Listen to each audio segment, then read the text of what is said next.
Good morning everyone. Shrimati Mohar Devi Tapadia girls college Jaswantgarh के इस YouTube channel में आप सभी का बहुत बहुत स्वागत है।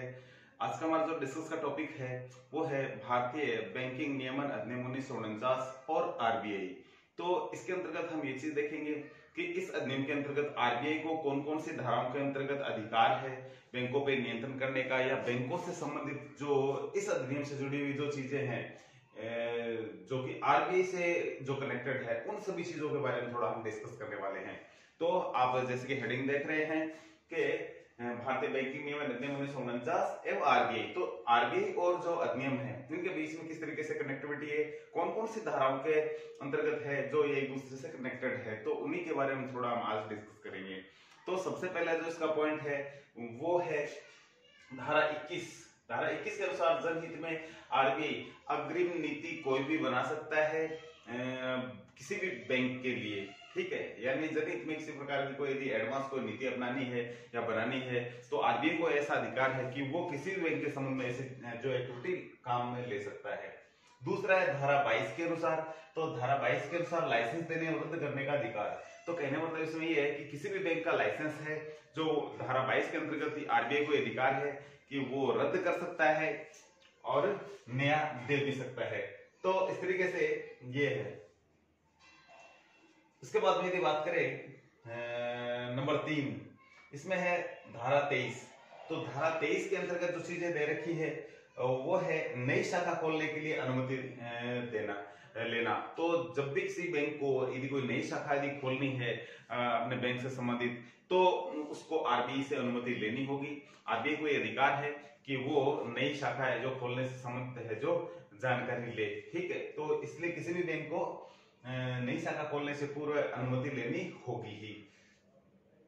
इसके बाद यदि बात करें धारा 27, तो इसके अंतर्गत है सभी बैंक समय समय पर सूचना भेजे आरबीआई को।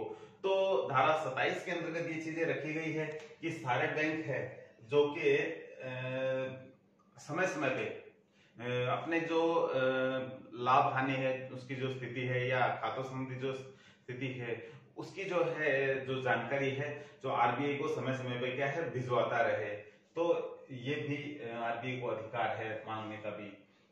नेक्स्ट है धारा 26। इसमें निष्क्रिय खातों की जानकारी देना, यानी ऐसे खाते जो 10 वर्षों से निष्क्रिय पड़े हैं उनकी साल के अंत में जानकारी आरबीआई को देनी चाहिए। वो भी 1 महीने के अंतर 1 महीने का टाइम मिलता है इसमें। तो आरबीआई को ऐसा अधिकार है कि निष्क्रिय खाते यानी जो 10 साल से उन्हें एक्टिवेट जो कोई भी किसी प्रकार का लेन देन नहीं हुआ है उनकी जानकारी है वर्ष के अंतिम यानी वर्ष के अंत में और लगभग 1 महीने का टाइम था उसके अंतर्गत है जो इसको देनी होगी सभी बैंकों को इसकी जानकारी है जो।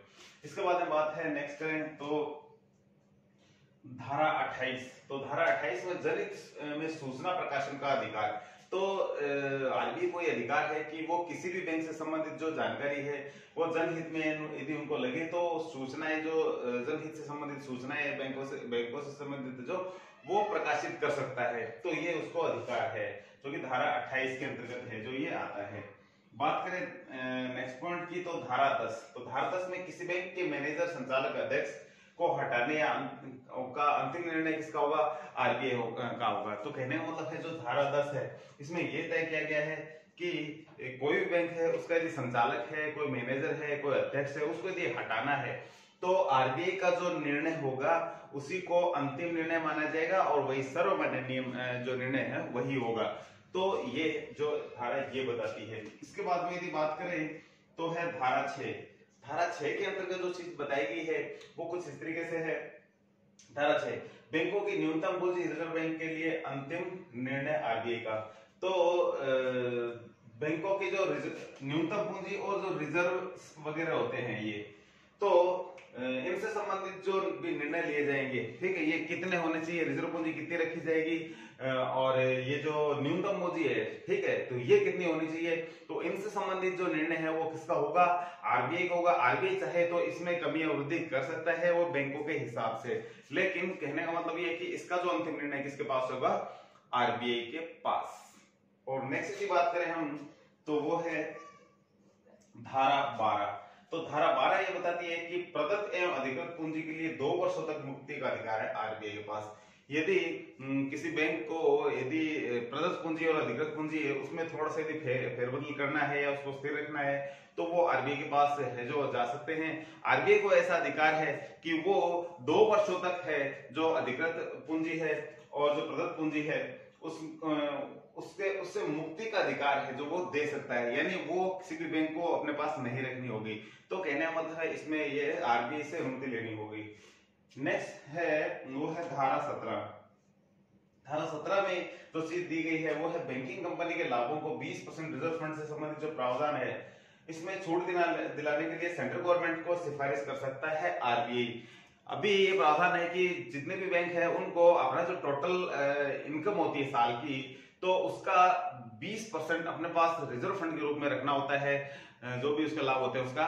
तो कहने का मतलब ये जो 20% है यदि इसमें कोई फेरबदल करना है, इससे संबंधित कोई प्रावधान में यदि चेंज करना है तो इसकी सिफारिश है जो कि आरबीआई है जो सेंट्रल गवर्नमेंट के पास से कर सकता है। और बैंक को किसी प्रकार का है जो फायदा यदि इसमें मिलने की उम्मीद हो या किसी को लेना है तो वो भी है जो दिलवा सकता है। यदि बात करें नेक्स्ट पॉइंट की तो इसमें है धारा 19। तो धारा 19 में जो चीज दे रखी है वो है किसी बैंक को विदेशों में कार्य करने के लिए सहायक कंपनी बनाने की अनुमति दे सकता है। यदि कोई बैंक है जो विदेशों में काम करना चाह रहा है और उसको सहायक कंपनी जो बनाने की जरूरत पड़ रही है तो इसकी अनुमति है जो आरबीआई दे सकता है, लेकिन बैंक को अनुमति लेनी होगी। सीधा ऐसे ही अनुमति नहीं दी जाती है, अनुमति मांगनी पड़ती है एक निर्धारित जो प्रपत्र के रूप में, और उसी के अनुसार है जो उसको अनुमति भी प्रदान की जा सकती है। तो बात करें नेक्स्ट पॉइंट की तो इसमें आप देख रहे हैं धारा 20 है। तो धारा 20 ये बताती है जमाकर्ताओं का अहित होने पर आरबीआई किसी बैंक के ऋणों को न देने या शर्त के साथ देने को कह सकता है या उसको यह अधिकार है। यदि जमाकर्ताओं का किसी प्रकार से अहित हो रहा है तो आरबीआई है जो किसी भी बैंक को इसके लिए प्रतिबद्ध जो है कहने मतलब है उसको रोक लगा सकता है किसी प्रकार के उसको ऋणों को देने के लिए, यानी वो बैंक किसी अन्य व्यक्तियों को ऋण नहीं दे सकता और या शर्त के साथ ऋण देगा। तो ये आरबीआई को अधिकार है जो कि इसके अंतर्गत ही आ जाता है। नेक्स्ट यदि बात करें तो धारा 31 है जो आरबीआई को क्या छूट देती है, क्या विशेष अधिकार देती है। यह है वित्त वर्ष समाप्त होने पर 3 माह के अंदर अंतिम खाते प्राप्त करना।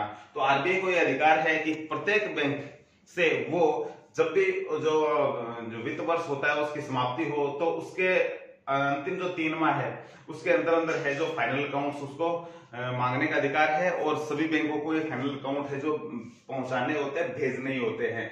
तो ये है जो इसके अंतर्गत आ जाता है।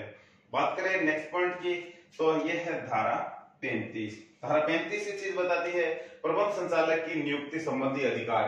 तो यदि किसी कंपनी के प्रबंध संचालकों की यदि कोई नियुक्ति करनी है तो आरबीआई है जो इसी के पास अधिकार है, ये है जो इसका जो निर्णय इसमें अंतिम होगा और ये नियुक्त कर सकता है किसी बैंकिंग कंपनी के जो प्रबंध संचालक है।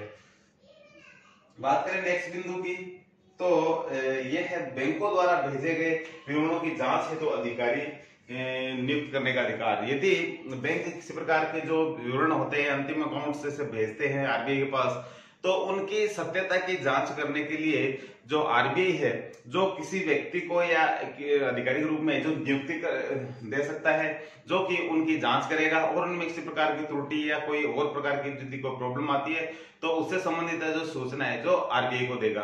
तो कहने का मतलब है ये बैंकों की सत्यता की जांच के लिए अधिकारियों की नियुक्ति का जो अधिकार है ये किसके पास है, आरबीआई के पास है। वो दोबारा से उन सभी की ऑडिटिंग है जो करवा सकता है, इसके लिए व्यक्ति को नियुक्त किया जा सकता है अधिकारी के रूप में। बात करें नेक्स्ट बिंदु की तो ये है धारा 38। इसके अंतर्गत है जो कि न्यायालय में विशेष व्यवस्थाओं के तहत बैंक का समापन। यदि कोई बैंक है किसी कारण से यदि उसको बंद करना पड़ रहा है तो यदि न्यायालय के अंतर्गत कुछ नियमों को ध्यान में रखते हुए उस बैंक का यदि समापन हो रहा है तो आरबीआई उसको बंद कर सकता है। तो ये है कि कुछ विशेष व्यवस्थाएं हैं इसके अंतर्गत। तो बात करें नेक्स्ट बिंदु की तो ये है विघटन के समय निस्तारक की नियुक्ति का अधिकार। जब कोई बैंकिंग कंपनी है जो विघटन हो रही है यानी एक बैंक से अलग हो रही है जैसे मान लो कुछ बैंक मिलकर के पार्टनरशिप में काम करते हैं, लेकिन कुछ बैंक है जो अलग होना चाह रहे हैं, विघटन के समय की बात करते हैं, तो उस कंडीशन में जो निस्तारक यानी उनका जो व्यवस्था देखने वाला व्यक्ति है उसकी जो नियुक्ति है आरबीआई कर सकता है, जिससे कि जो कंपनी है, सपोज करिए 2 कंपनी एक साथ मिलकर काम कर रही है लेकिन वो अलग अलग हो रही है, तो उस निस्तारक का काम ये होता है कि दोनों का सही प्रकार से जो है तालमेल बैठ करके उनकी जितनी भी हिस्सेदारी है उनका ध्यान, सभी चीजों का ध्यान में रखते हुए उनका बंटवारा आपस में कर सके। तो ये आरबीआई को ये ऐसे एक अधिकार है। और बाद में सबसे लास्ट में बात करते हैं तो धारा 45 है, किसी बैंकिंग कंपनी का ऋण स्थगन काल स्वीकृति करने का अधिकार है। यदि कोई बैंकिंग कंपनी है, यदि वो चाहे कि उसके ऋणों को कुछ देर समय के लिए यदि स्थगित कर दिया जाए तो ऋण स्थगन का जो अधिकार है वो भी आरबीआई के पास है। और ये है जो कि यदि किसी कंपनी है, वो बैंकिंग कंपनी है, उसकी स्थिति अच्छी नहीं है और वो चाहे कि अपने ऋणों का कुछ समय के लिए स्थगन कर दिया जाए, कुछ समय के लिए रोक लगा दिया जाए, तो वो है जो आरबीआई के पास ही है जो सुरक्षित अधिकार है, वो रोक लगा सकता है इसके लिए। तो आज के हमारे वीडियो में इतना ही, मिलते हैं नेक्स्ट वीडियो में नए टॉपिक के साथ। तब तक के लिए धन्यवाद। अपने वीडियो को लाइक कीजिए, शेयर कीजिए, यदि चैनल को सब्सक्राइब नहीं किया तो वो भी जरूर कीजिए।